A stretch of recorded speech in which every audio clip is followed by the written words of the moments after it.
हमारे आज के जो लेक्चरर है और हमारे गाइडेंस देने वाले हमारे जो आज के जो चीफ गेस्ट है एडवोकेट उदय वारुंजीकर सर आज यहाँ के मीटिंग के लिए ज्वाइन हो चुके हैं। मैं शाश्वत फाउंडेशन की तरफ से और ज्वाइन हुए सभी मेंबर्स की तरफ से उनका स्वागत करता हूँ।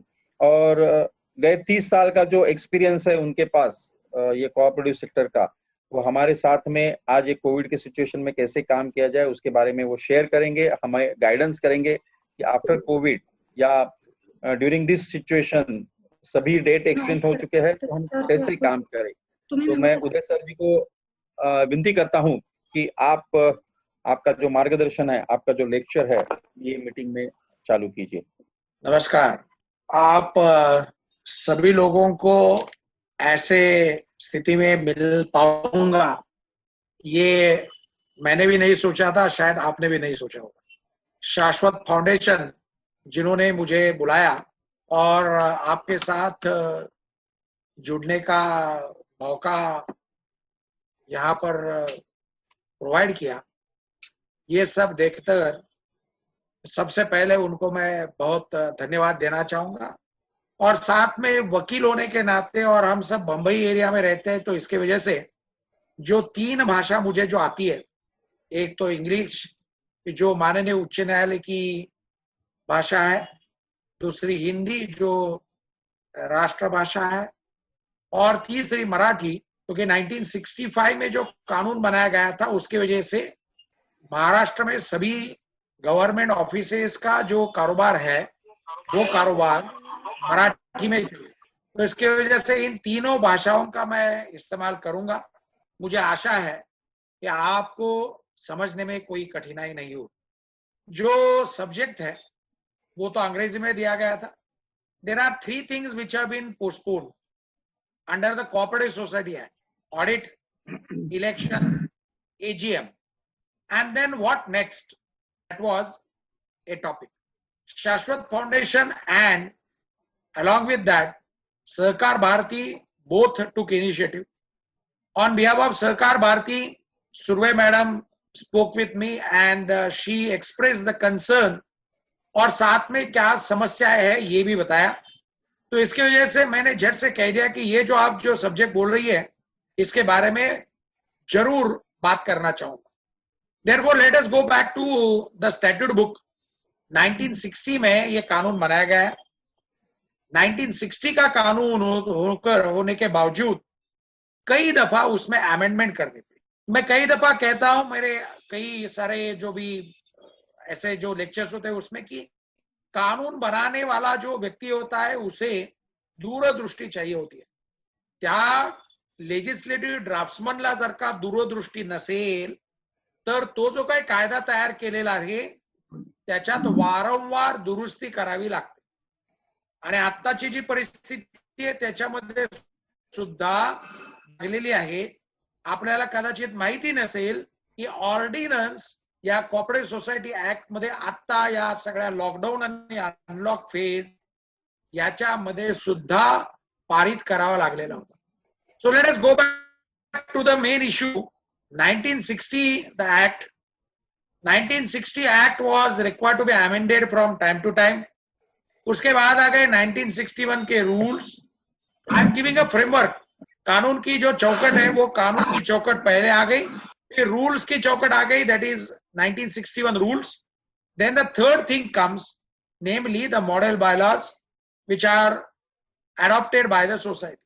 तो कोई भी जब सोसाइटी काम करती है तो हमें देखना पड़ता है कि इसके बारे में कानून क्या कहता है, what are the provisions of the rules, and apart from that what are the model bylaws. तो ये 3 बातें हमें देखना पड़ता है। नाउ बेस्ड ऑन दिस सवाल आता है कि ये कोऑपरेटिव सोसाइटी का जो पूरा कारोबार है इसके बारे में आज तक जो चल रहा है वो ऐसा ही चलेगा या और कुछ बातें उससे बेहतर आएगी। And for that purpose let me take all of you back to the constitution. हम सबके को याद होगा कॉन्स्टिट्यूशन में अमेंडमेंट हो चुका है। वो अमेंडमेंट होने की वजह से now there is a fundamental right to form a cooperative society article 19 सब आर्टिकल 1 में संशोधन हो चुका है। हा का करावा लागला, कशामुळे करावा लागला, या गोष्टी बाकीच्या आहेत, पण मूळ मुद्दा शिल्लक राहतो की अशा प्रकारचं करताना आपल्याला राज्यघटनेच्या चौकटीमध्ये एक स्थान दिलेलं होतं। राज्यघटनेची चौकट आहे, त्या चौकटीमुळं आता कोऑपरेटिव्ह सोसायटी हा जो काही विषय आहे तो विषय आता राज्यघटनेमध्ये आपल्याला दिलेला अधिकार असा बनलेला आहे। असा अधिकार असून सुद्धा आपल्याला बऱ्याच गोष्टी आपल्याकडचा आजही अडचण आहे ही गोष्ट लक्षात येते। म्हणून या कारणामुळे का राज्यघटना दुरुस्त केली हे बघितलं पाहिजे। आपल्यापैकी कोणीतरी छानपैकी मला कॉमेंट देत आहे, त्यामुळं राज्यघटनेमध्ये एक स्वतंत्र चॅप्टर आला, आपला एक मूलभूत अधिकार आला आणि त्याच्या आधारावरती महाराष्ट्रानं 2013 सालामध्ये कायदा हा नवीन तयार केला। So there is an amendment in 2013। ही 2013 ची ही सगळी दुरुस्ती झाल्यानंतर सुद्धा आपल्याला लक्षात येईल की हाऊसिंग सोसायटीच्या संदर्भामध्ये फार काही वेगळं काही झालेलं नव्हतं। त्यामुळे तत्कालीन जे सरकार होतं त्या सरकारच्या वेळेस सुद्धा आग्रह धरला जात होता की at that point of time the committees were appointed, those committees submitted their report, deliberations were going on, and ultimately the amendment so far as the Cooperative Society Act is concerned that came to be introduced. That Cooperative Society Act amendment is again a subject matter which created substantial debate. We are aware that the things were moving in such a direction that it was difficult to go ahead with the present situation, and in view of that the matters were required to be raised in the parliament, raised in the assembly. हम सब लोगों को याद होगा कि assembly में Maharashtra government की जो assembly चल रही थी उस वक्त ये भी बताया गया था कि नया कानून हम लोग ला रहे हैं और नया कानून लाने के लिए जो समय लगेगा तब तक कुछ नया इंतजाम करते हैं। इसके अलावा जो ढांचा बनाया गया था उसमें कई सारे इश्यूज थे।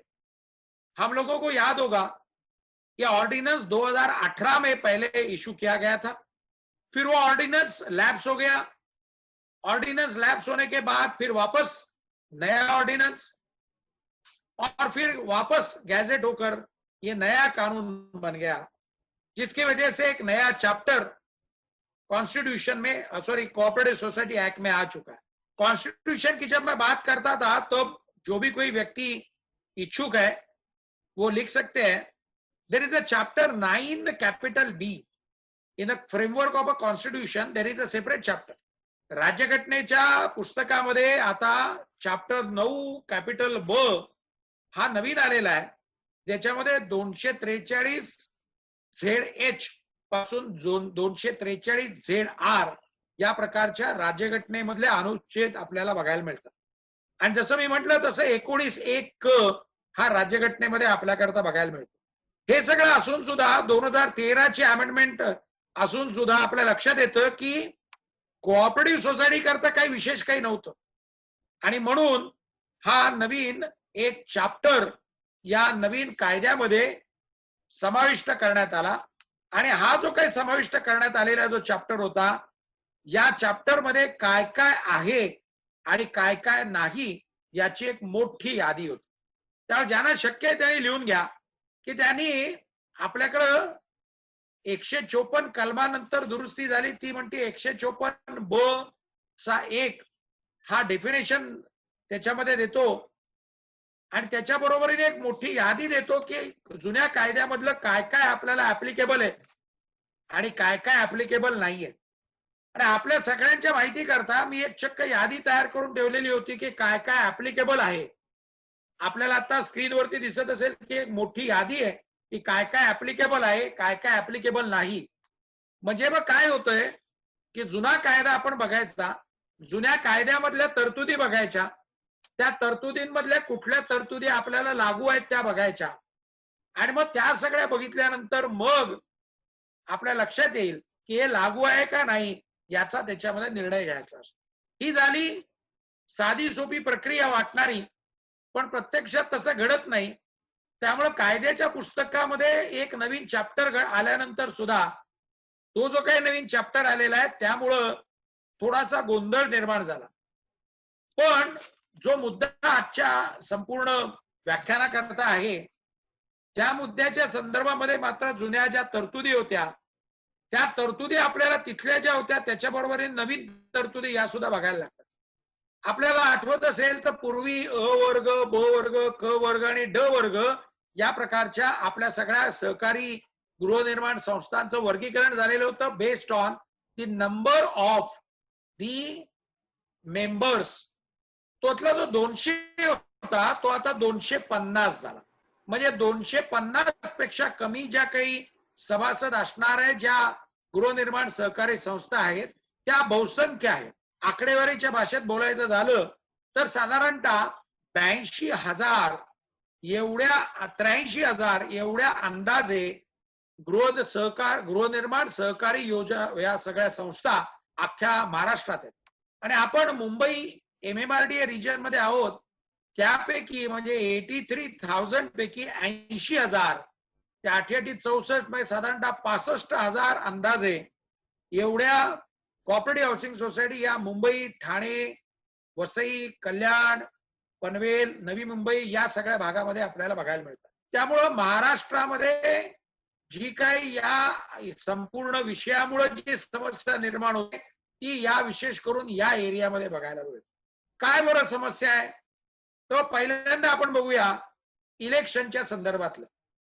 आपल्याला माहिती आहे की वेगवेगळ्या कायद्यांमध्ये वेगवेगळी जी काही यंत्रणा होती किंवा वेगवेगळ्या सहकारी संस्थांची वेगवेगळे टर्म आणि टेन्युअर होत्या. काही ठिकाणी 1 वर्षाची टर्म होती मॅनेजिंग कमिटीची, काही ठिकाणी 2 वर्षाची होती, काही ठिकाणी 3 वर्ष, काही ठिकाणी 5 वर्ष. म्हणून आता त्यांना सगळ्यांना एकाच पातळीवरती आणलं आणि 5 वर्षाचं केलं.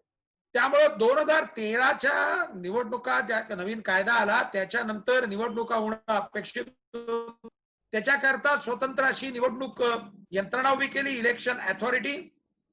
त्या अथॉरिटीकडे स्टाफ नसल्यामुळे तिथे निवडणुका होऊ शकल्या नाहीत किंवा तिथं बऱ्याचशा अडचणी निर्माण झाल्या. बऱ्याच कॉपरेटिव्ह हाऊसिंग सोसायटीत आहेत की त्यांच्या निवडणुका आजही झालेल्या नाहीत. मग अशा सगळ्या परिस्थितीमध्ये आता निवडणुकांच्या संदर्भामध्ये ज्यावेळेस या कोरोना कोविडची ज्यावेळेस आपल्यावरती कुऱ्हाड कोसळली त्यावेळेस 18 मार्च 2020 ला एक आदेश पारित झाला आणि त्याप्रमाणे 3 महिन्यासाठी या निवडणुका पुढे ढकलण्यात आल्या. त्या 18 मार्च ते एप्रिल, एप्रिल ते मे आणि मे ते जून अशा प्रकारचं एकूण सगळं होतं. या पार्श्वभूमीवरती परत एकदा चर्चा झाली आणि कॅबिनेटचा डिसिजन झाला. तो झाला जुलै महिन्यामध्ये 24 तारखेला. त्यांनी असं म्हटलं की या 250 पेक्षा कमी सभासद असणाऱ्या ज्या काही सगळ्या संस्था आहेत या गृहनिर्माण संस्थांमध्ये आता निवडणुका घेण्याजोगी परिस्थिती नाही आणि त्यामुळं आता ऑर्डिनन्स काढल्याची गरज आहे. म्हणून तो ऑर्डिनन्स पारित केला गेला.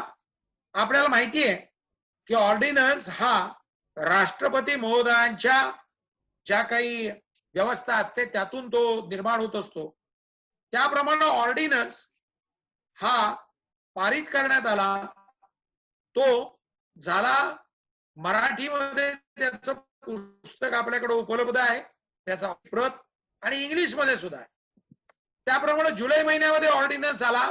तो असं म्हणतो की कायद्यामध्ये जी दुरुस्ती आहे त्याप्रमाणे आता दुरुस्ती करण्यात येते नवीन, की जोपर्यंत निवडणुका होत नाही तोपर्यंत, नवीन बॉडी जोपर्यंत स्थापित होत नाही तोपर्यंत जुन्या बॉडीनं काम करायचं आहे.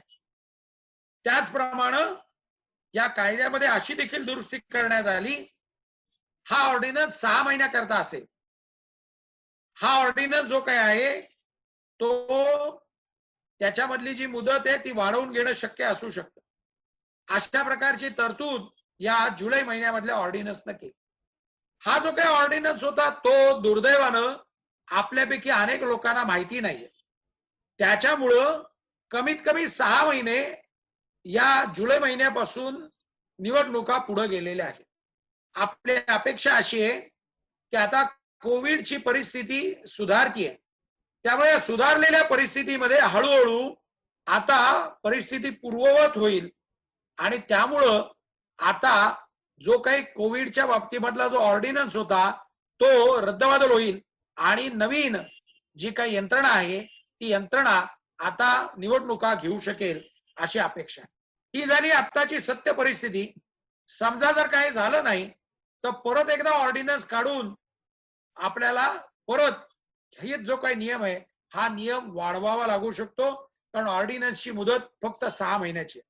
आता दुसऱ्या विषयाकडे जाऊया. ऑडिटच्या संदर्भामध्ये आपल्याला माहिती आहे की कलम 81 कोऑपरेटिव्ह सोसायटी ऍक्टच्या प्रमाणे there is a limit of 4 month. 31 मार्च के बाद 4 महीने में जो भी अपने अकाउंट्स है उसका ऑडिट करके लेना जरूरी होता है, ये एक दायित्व है. But looking at the Covid situation, decision is taken by the state of Maharashtra, जिसकी वजह से इसको अभी एक्सटेंड किया गया है टिल 31 ऑफ दिसंबर 2020. तो इसकी वजह से ऑडिट जिन सोसाइटियों का नहीं हुआ है for the year which ended on 31 of March 2020, they are having a time up to 31st of December 2020. So we are in the month of August. So ये 8वां महीना चल रहा है. तो again we are having around 4 month time, जिसके दरमियान ये cooperative society के accounts का जो ऑडिट है वो करके अपलोड करना पड़ेगा. ये हो गई दूसरी बात which is about the statement of fact. तीसरी बात हो गई एजीएम के बारे में. हमें पता है section 75 of the cooperative society act, जिसमें एन्युअल जनरल मीटिंग का प्रावधान आहे. ही जी काही आमची जनरल बॉडी आहे त्याच्यामध्ये आता नवीन जो काही कायदा आपल्याकडे आलेला आहे त्याप्रमाणे नवीन चॅप्टर प्रमाणे 30 सप्टेंबरच्या आधी आपल्याला एन्युअल जनरल बॉडी मीटिंग घेणं आवश्यक. ही घेणं जर शक्य करायचं असेल तर त्याला एक व्हॅलिड नोटीस द्यावी लागते, ती 14 दिवसाची पाहिजे. परंतु या कोविडच्या पार्श्वभूमीवरती राज्य सरकारनं निर्णय घेतला की ही जी काही एजीएमची जी आउटर लिमिट होती ती वाढवली आणि ती वाढवून आता 31 मार्च 2021 पर्यंत नेण्यात आले. हे का बरं घडलं? कारण आपल्याला माहिती आहे की नवीन जी काही व्यवस्था आहे, नवीन जो कायदा आहे त्याच्यामध्ये आता ऍक्टिव्ह मेंबर अशा प्रकारची एक संकल्पना आलेली. त्यामुळं 5 वर्षांमधून एकदा जर का तुम्ही अॅन्युअल जनरल बॉडी मीटिंगला जर हजेरी लावली नाही तर तिकडे रद्दबदल होण्याची शक्यता असते तुमचं सभासदत्व. ही तरतूद आता 27 कलमामध्ये आलेली होती. हे सगळं बघितल्यानंतर ही मुदत वाढवण्यात आली. हे झालं फॅक्ट, ही झाला घटनाक्रम. पण हे सगळं घडत असताना आज आता पुढं काय अशा प्रकारचं संयोजकांनी मला विषय मांडायला सांगितलं. एका बाजूला राज्यघटनेची चौकट, एका बाजूला राज्य सरकारने केलेला नवीन कायदा आणि दुसऱ्या बाजूला या सगळी अभूतपूर्व परिस्थितीमुळे निर्माण झालेले प्रश्न. यातून आपलं भविष्य काय आहे या मुद्द्याबद्दल बोललं गेलं पाहिजे. स्वतंत्र चॅप्टर महाराष्ट्राच्या कोऑपरेटिव्ह सोसायटी ऍक्ट मध्ये जरी घातलेला असला तरी जी सावत्रपणाची वागणूक या सगळ्या सहकारी गृहनिर्माण संस्थांना मिळते त्याच्यावरती मात्र आजही उपाय दिसत नाही. किंबहुना अशा प्रकारचं वेगळी व्यवस्था निर्माण करण्याचं जे उद्दिष्ट होतं ते उद्दिष्ट अशा प्रकारचे जे आदेश पारित होत आहेत त्यानं पूर्ण होताना दिसून येत नाही.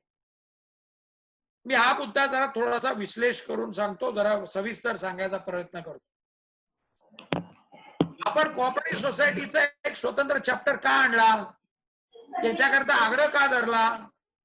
कारण कोऑपरेटिव्ह सोसायटी ऍक्ट मध्ये जी काही यंत्रणा आहे त्या यंत्रणेमध्ये सर्वात दुर्लक्षलेली घटक यंत्रणा कोणती, तर ती कोऑपरेटिव्ह हाऊसिंग सोसायटी असं मानलं जात होतं.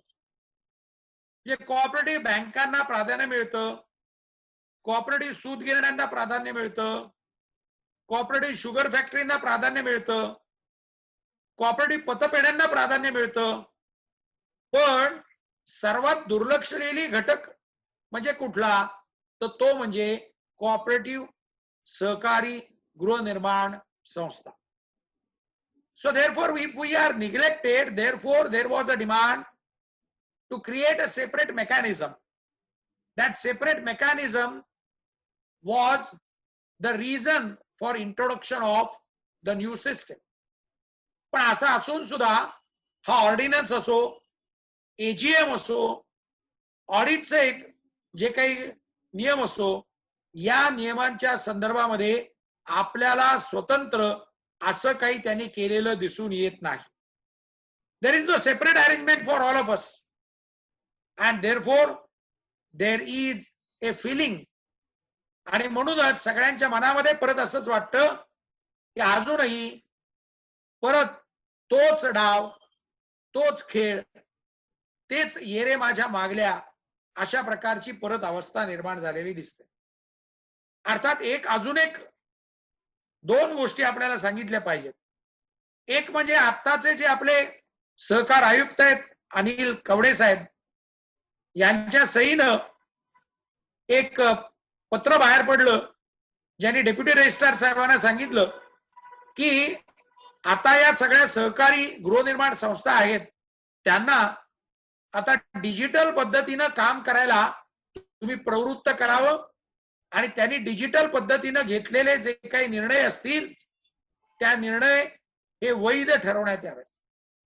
म्हणजे काय घडलंय, म्हणजे आता की ज्या काही आपल्या सहकारी गृहनिर्माण संस्था आहेत, त्यांनी जर का आपली मंथली मीटिंग ही जर का अशा झूमच्या माध्यमातून किंवा अन्य माध्यमातून जर घ्यायचं ठरवलं तर ते शक्य होऊ शकतं. झूम हा एक प्लॅटफॉर्म झाला. There can be Cisco Webex, there can be go to meeting, there can be Microsoft meetings, Microsoft Teams, there can be Skype, there can be other several things like Namaste or other so many platforms which are available. त्यामुळे अशा प्रकारचा जर निर्णय जर घेऊ शकलात तर त्या निर्णयाला वैध ठरवण्याचा आदेश हा कमिशनर साहेबांनी दिलेला आहे. त्याचा फायदा काय होतोय, याचा फायदा म्हणजे आपण जे म्हणत होतो की आपली प्रत्यक्ष मीटिंग होण्याची गरज आहे, त्याची आता गरज दिसत नाही. की ऑनलाईन मीटिंग सुद्धा होऊ शकते. हा झालेला या मुळे एक महत्वाचा परिणाम, की ज्या परिणामामुळे आपल्याला बदलणं भाग पडलं. पण मग याचा आपण वापर आपण करून घेतोय का, तर मग लक्षात येईल की बहुसंख्य कोऑपरेटिव्ह हाऊसिंग सोसायट्यांमध्ये असं मिळत नाही, असं होत नाही. आणि म्हणून त्या ठिकाणी आपल्याला आग्रह करणं शक्य असू शकतं की ऑनलाईन मीटिंग घेऊया. ऑनलाईन मीटिंग घेणं शक्य आहे, आणि हा जो काही तंत्रज्ञानाचा जो काही प्रगतलेला जो भाग आहे तो आपण हळूहळू शिकलो पाहिजे. आज कोऑपरेटिव्ह हाऊसिंग सोसायटीच्या संदर्भामध्ये जे काही कार्यक्रम आयोजित केला शाश्वत फाउंडेशननी आणि सहकार भारतीनं, त्यांचं कौतुक केलं पाहिजे. कारण अशा प्रकारचे कार्यक्रम करणं ही काळाची गरज आहे. जे काही तंत्रज्ञानामध्ये जे काही प्रगत तंत्रज्ञान आता उपलब्ध झालेलं आहे, त्याचा वापर आपण आपल्या गृहनिर्माण संस्थेमध्ये देखील करायला पाहिजे. मी मागाशी म्हटलं तसं दोन मुद्दे आहेत. त्यातला पहिला की डिजिटल माध्यमातून घेतलेले निर्णय हे वैध ठरवण्याचे यावेत. तशाच प्रकारचं दुसरं की आता ऑनलाईन ट्रेनिंग देखील आपल्या सगळ्या सभासद मंडळींना किंवा मॅनेजमेंट कमिटीच्या मॅनेजिंग कमिटीच्या लोकांना देण्याची गरज निर्माण झालेली. आपण बहुसंख्य लोक ही सगळे MMRDA रिजन मध्ये असल्यामुळं साहजिकच आपल्या ठिकाणी कनेक्टिव्हिटीचा फारशी समस्या नाही असं मी गृहीत धरतो. त्याच्यामुळं या सगळ्या लोकांना किमान त्यांच्याकडे स्मार्टफोन आहे किंवा घरामध्ये कुणीतरी स्मार्टफोन कसा वापरायचा हे सांगणारं तरुण किंवा तंत्रज्ञानामध्ये प्रगत अशी लोक आहेत असं मी गृहीत धरतो. पण सगळ्या सभासदांकडे अशी व्यवस्था नाही किंवा सगळे जे मॅनेजिंग कमिटीचे मेंबर आहेत त्यांच्याकडे अशी व्यवस्था नाही. म्हणून काय करायला पाहिजे तर 24A प्रमाणे जो काही आपल्याला ट्रेनिंग देण्याची जी व्यवस्था आहे, जो ट्रेनिंग फंड आहे, त्याच्याकरता आता आपल्याला ऑनलाईन कार्यक्रमाचं ट्रेनिंग, ऑनलाईन फॅसिलिटी कशा वापरायचा याचं सुद्धा ट्रेनिंग आपल्याला देणं शक्य असू शकतं. मग यासाठी रजिस्ट्रार साहेबांकडून आपण माहिती करून घेऊ शकतो की which are the authorized agencies or the societies who are going to provide a training to all of us. In addition to this, you can become a volunteer in this kind of a training. You can invite the experts in your society. You can organize a function at your ward level. You can invite the registrar. You can invite some legal expert. You can invite representative of the NGOs. And you can provide a training to all members of the cooperative housing society. हे जर होऊ शकलं तर त्याप्रमाणे या काळाचा आपण फायदा करून घेतला. कोरोनामुळे निर्माण झालेल्या परिस्थितीचा फायदा आपण करून घेतला असं म्हणलं जाऊ शकतं. There is one more thing which I would like to share. We are aware that in the month of April, there was a direction which came to all cooperative housing societies. That direction was regarding encouragement to give donation to the Chief Minister Fund or the PM Care Fund.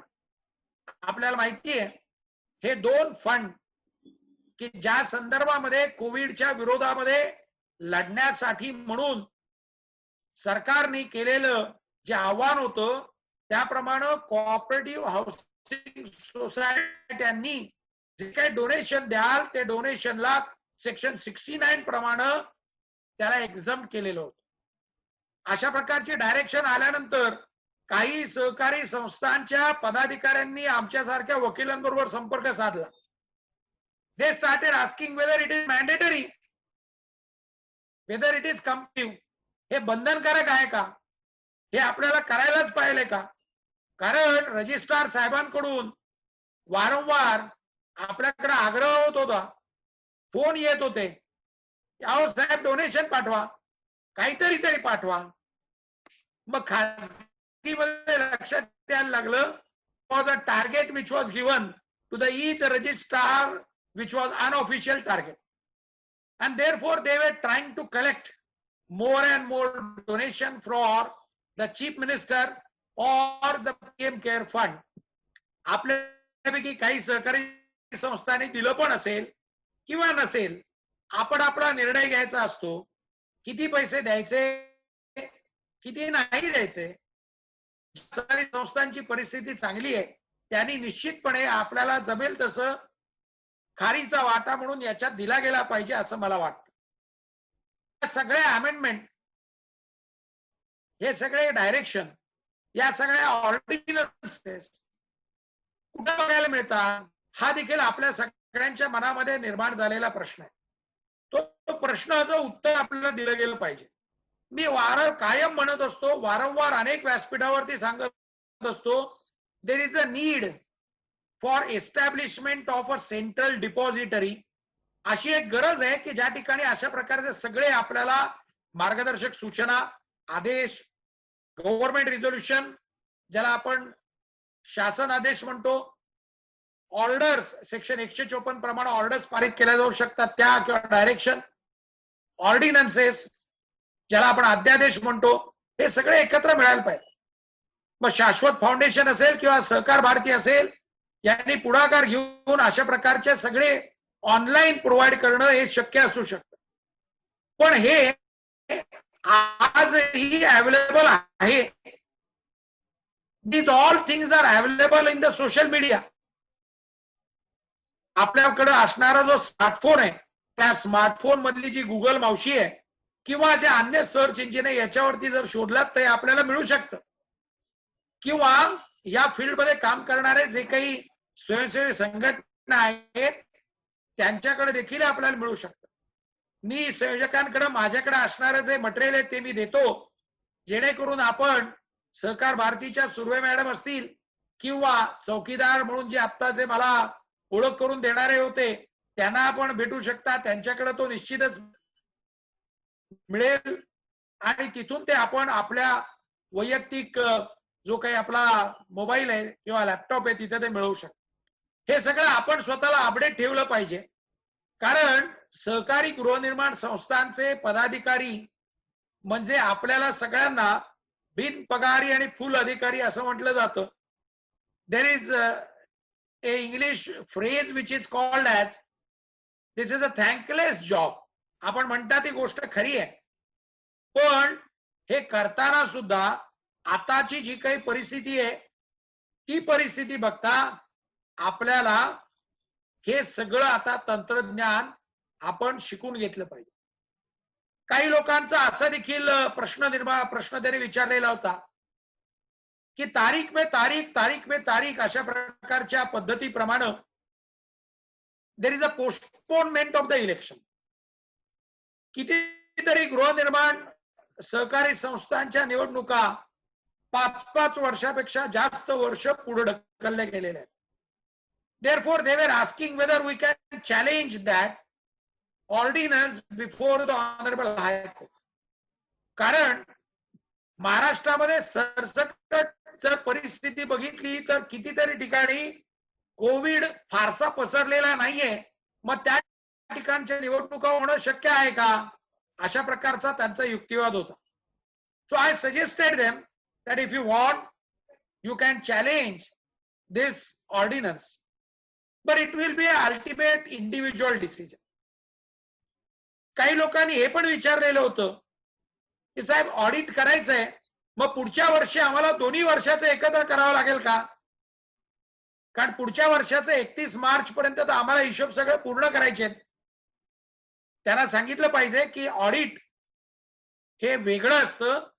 31 March पर्यंतच्या cut off जी काही तारीख आहे तिथपर्यंतचं जे काही आहे त्याचं audit करण्यासाठी आपल्याला 4 महिन्याचा वेळ असतो. त्यामुळे दोन्ही ऑडिट एकत्र येणार नाहीये. आता let us come back to the AGM. आपल्यापैकी काही लोकांना त्यांनी जर का शोध घेतला तर नक्की सापडेल की एजीएमच्या संदर्भामध्ये कॅबिनेटचा निर्णय झाला की 31 मार्च पर्यंतची त्यांना एजीएम घेण्याकरताची मुदतवाढ दिली, पण या संदर्भात कायद्यामध्ये अजून दुरुस्ती झालेली सापडली नाही.